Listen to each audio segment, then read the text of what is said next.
BBA, BCA, BCom computer కోర్సులో 100% placement లభించే ఏకైక డిగ్రీ కాలేజ్ కూకట్పల్లిలోని i3 డిగ్రీ కాలేజ్ 8367215215. నమస్తే రమగారు. నమస్తే జయ. రమగారు, కృష్ణాష్టమి మనం ప్రతి సంవత్సరం మాట్లాడుకుంటూనే ఉంటాం, కానీ ఏ సంవత్సరానికి ఆ సంవత్సరమే కదా. మరి కృష్ణాష్టమి విశిష్టత ఒక్కసారి, ఆ రోజు అవలంబించాల్సిన పూజా విధానం. మామూలుగా మనం తెలుగు క్యాలెండర్ ఇవాళ రేపు కొత్తగా వేస్తున్నవి కాకుండా కొంచెం పాతకాలపు ప్రింటర్లే వేస్తున్నవి చూడండి. ఏకాదశి విషయంలో స్మార్త ఏకాదశి, వైష్ణవ ఏకాదశి అని ఉంటాయి. ఒకే ఏకాదశి, ఒకరోజు తేడాగా. వెంకటరమణ వాళ్ళ దాంట్లో అక్కడి నుంచి సర్వేషాం ఏకాదశి అని రాస్తారు. అందరికీ ఒకటే, స్మార్తులు వైష్ణవులు తేడా లేదు. కొన్ని పండగలు పర్వదినాల విషయంలో స్మార్తులకి వైష్ణవులకి చిన్న తేడా ఉంటుంది. కృష్ణాష్టమి అంటే కృష్ణ అష్టమి చెప్పబడింది. అష్టమి అర్ధరాత్రి ఉన్నదే కృష్ణాష్టమిగా భావించే విధానం స్మార్తులది. స్మార్తులని మిగిలిన అందరూ అనమాట. రోహిణీ నక్షత్రయుక్తంగా రోహిణీ నక్షత్రం ఉండాలనే నియమం ఉన్నది వైష్ణవులకి. అంచేత అష్టమి నాటి సాయంకాలం చేసుకుంటారు మామూలుగా కృష్ణాష్టమి. ఎప్పుడు పొద్దుటి పూట చేసుకోవచ్చు. విధానం ఏంటంటే కృష్ణ పాదాలు వేయటం, మన ఇంట్లోకి చిన్ని కృష్ణయ్య నడిచి రావాలని కోరుకుంటూ కృష్ణుడి పాదాలు వేయటం. సింపుల్గా ఇలా వేస్తారు. ఇలా వేసి పైన నిలబెడితే 5 వేళ్ళు వస్తాయి. కింద మన చేతి ముద్ర ఉంది కదా, అది కరెక్ట్గా పాదం తలకు కింద పార్ట్. వాకిట్లోంచి ఇంట్లోకి కృష్ణ పాదాలు వేయటం.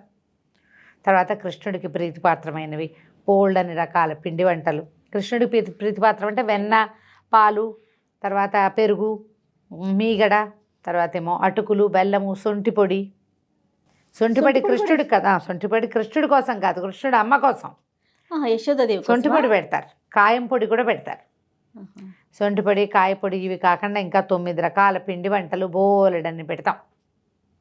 ఇన్ని రకాల పిండి వంటలు పెట్టి చక్కగా ఒక చిన్న ఉయ్యాల ఏదో వేసి అందులో ఒక కృష్ణ ప్రతిమను పడుకోబెట్టి చక్కగా జోలపాటలు పాడి కృష్ణాష్టకాలు అలాంటివి చదువుకుని మంచి శ్లోకాలు, స్తోత్రాలు కృష్ణాష్టమి పర్వదినాన్ని జరుపుకోవచ్చు. దీని రోజున కృష్ణాష్టమి రోజున ఉపవాసాలు అవి ఏం పెద్దగా చెప్పరు.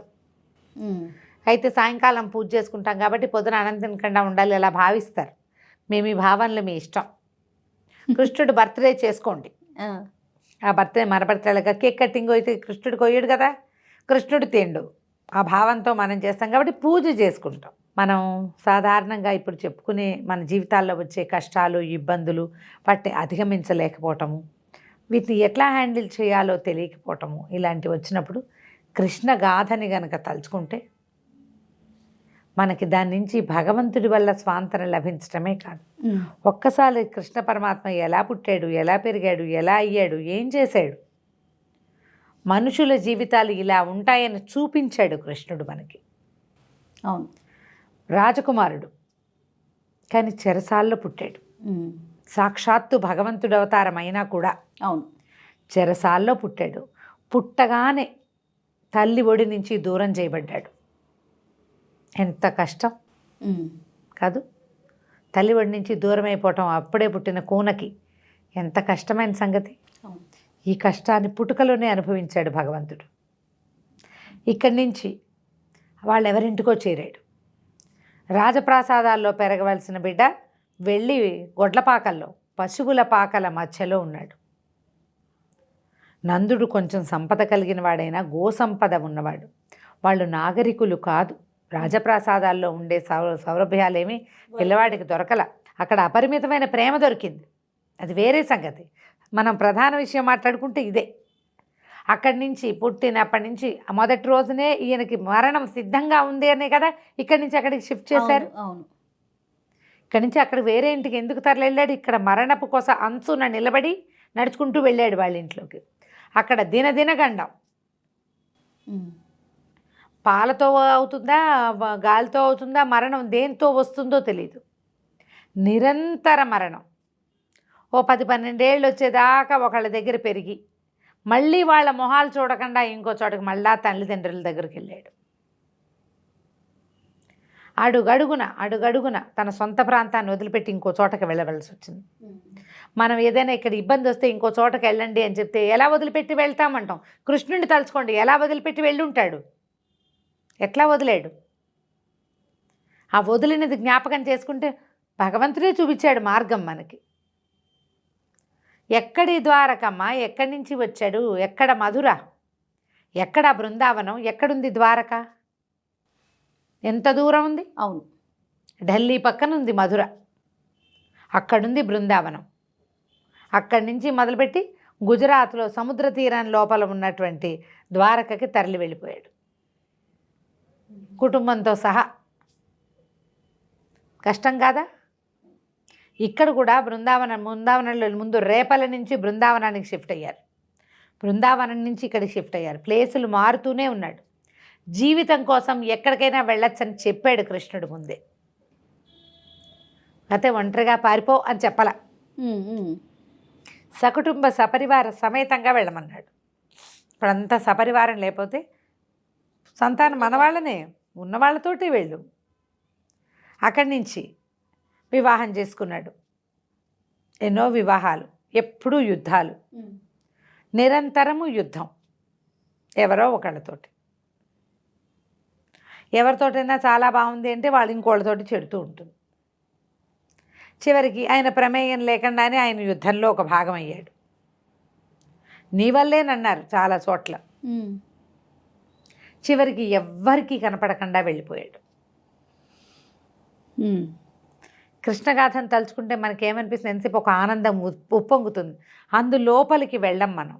చూడు, ఇప్పుడు లోపలికి వెళ్తే ఎలా తెలుస్తుందో. లోపలికి వెళ్ళండి, కృష్ణ తత్వాన్ని తెలుసుకోండి.